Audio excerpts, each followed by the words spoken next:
हमारी मांगे पूरी करो, हमारी मांगे पूरी करो। इंदिरा सागर बांध परियोजना विस्थापित संघ अमर रहे, अमर रहे। आज इंदिरा सागर बांध परियोजना से डूब प्रभावित परिवार जो है उनके संबंध में ये 3 दिवसीय धरना प्रदर्शन रखा गया है। और इससे पूर्व में हम लोगों ने हरसूद में 3 दिन रखा और इसके पश्चात कालापाठा में रखा, सतवास में रखा और सिंगाजी में रखा, मालूद में रखा। और इस बीच में हमने तमाम पत्राचार किए कि इंदिरा सागर बांध परियोजना वालों को जो लाभ मिलना चाहिए था वो नहीं मिला है। हमारी मांग पुनः मुआवजा को लेकर नहीं है, लेकिन जो पुनर्वास नीति में जो इन्होंने नियम कानून बनाए हैं उसका बिल्कुल पालन नहीं हुआ है और पुनर्वास स्थल में बहुत ज़्यादा परेशानियां हैं। इन्होंने व्यावसायिक भूखंड का मालिकाना हक दिया नहीं है जिससे कि हमको कोई लाभ मिले, और न आवासीय भूखंड का कि उसके ऊपर न कोई शासन की योजना का न मकान बना सकते, कुछ नहीं कर सकते हैं। इसके साथ ही साथ इन्होंने जो पैकेज दिया है सरदार सरोवर को और ओंकारेश्वर परियोजना वालों को 2 लाख से लेकर 20 लाख तक, तो ओंकारेश्वर परियोजना और इंदिरा सागर परियोजना तहसील पुनासा में एक ही बांध पे और एक ही नदी पे बनी हुई है, तो उनको दिया और हमें क्यों नहीं दिया करा। हम 254 गांव के लोग इतने प्रभावित और परेशान, सबसे ज्यादा फायदा हमारे परियोजना से हो रहा है, तो इनको क्यों अनदेखा किया गया है। और उन्होंने नौकरी का भी वादा किया था कि भाई एक बच्चे को नौकरी देंगे, जो इन्होंने मौखिक रूप से बताया। हरसूद को चंडीगढ़ बनाने का इन्होंने वादा किया था, जो कि वहां समतल तक नहीं हुआ है। गड्ढे में लोगों ने इतना पैसा उनके पास मुआवजा का नहीं हुआ जितना उनको गड्ढा भरने में हो गया है। और इसके साथ साथ आज कोई उद्योग धंधे स्थापित नहीं करे हैं। साथ ही साथ इन्होंने अरबों खरबों रुपए की बिजली उत्पादन करिए, पानी बेचा और आज भी पानी को सप्लाई कर रहे हैं। खंडवा में पानी इंदिरा सागर बांध से ही पी रहा है, तो इन्होंने इस चीज को अनदेखा क्यों किया जा रहा है।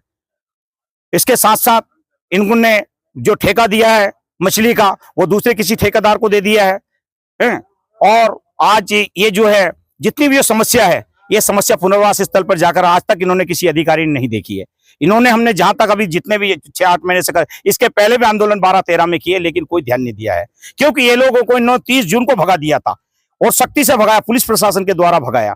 तो आज जो सरकार की नीति थी कि आपको बांध स्थापित करने से पहले उन लोगों को जो पीड़ित परिवार है उनको पहले आपको वेल पुनर्वास ऐसा करना है कि वो वेल डेवलप्ड हो जाए, लेकिन कहाँ के वेल डेवलप्ड, इन्होंने तो कुछ भी नहीं किया है। हम किसी को ये चिन्हित नहीं करेंगे कि पैसा इन्होंने कहाँ किया, क्या खाया।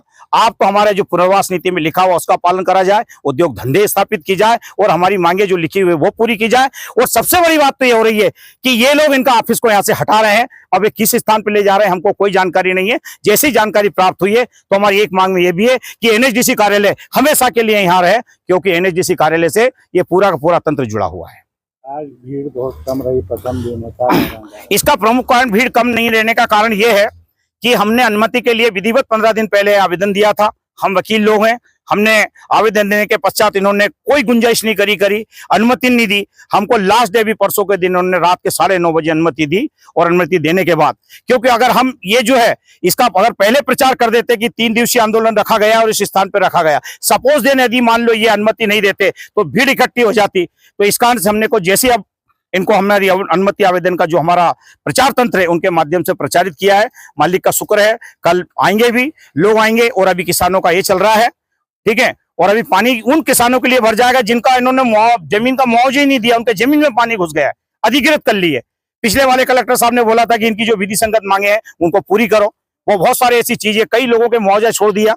अभी बताया एक भाई ने कि भाई 20,000 रुपए उन्होंने एक इमली के पेड़ के दिए और 50 इमली के झाड़ के 6,000 रुपए दे रहे हैं। तो ये कौन सा, इतनी सारी विसंगतियां करी है। तो आप लीगल डॉक्यूमेंट्स हमारे चेक कर सकते हैं। हमारा वैधानिक आंदोलन है और यदि मान लो मांग नहीं अगर मानी है तो हम बड़े से बड़ा वृहद आंदोलन करेंगे और हर स्थान पे करेंगे। जहाँ डैम बना वहां भी करेंगे और जो बंधान अभी पानी के लिए बनाया गया वहां पर भी हम आंदोलन करेंगे। इस कारण से आज भीड़ कम है। और भीड़ हमारे पिछले झलकियां देख लीजिए, बहुत अपार संख्या में भीड़ थी जिनकी गिनती नहीं कर सकते थे। कक्का जी के भी आने की कोई संभावना? कक्का जी के आने की संभावना ये है कि ये छोटा आंदोलन है। कक्का जी बहुत बड़े लेवल के लीडर हैं, भारतीय राष्ट्रीय किसान मजदूर संघ के राष्ट्रीय अध्यक्ष है। छोटा आंदोलन था, हमने कहा जब बड़ा आंदोलन रखेंगे तो बुलाएंगे, उनके प्रतिनिधि मंडल गण आएंगे, प्रदेश स्तर के जो भी नेतागण आएंगे, जैसे गोपाल पाटीदार वगैरह साहब कल आने वाले हैं और किसान मोर्चा। और हमको कम से कम 250 संगठनों का हमारे पास समर्थन भी प्राप्त है कि हमारी मांग जिनाइन है, हमारा सरकार से अनुरोध है, हमारी नाजायज मांग हो तो आप उनसे क्रॉस को सवाल भी कर सकते हो। अगर कि हमारी निराधार मांगे, असत्य मांगे, हमारा आंदोलन को तत्काल निरस्त कर देंगे। तो कक्का जी अभी आने की संभावना नहीं है, हो सकता 30 तारीख को आए हरसूद की बरसी के कार्यक्रम में, क्योंकि 30 तारीख को हरसूद डूबा था।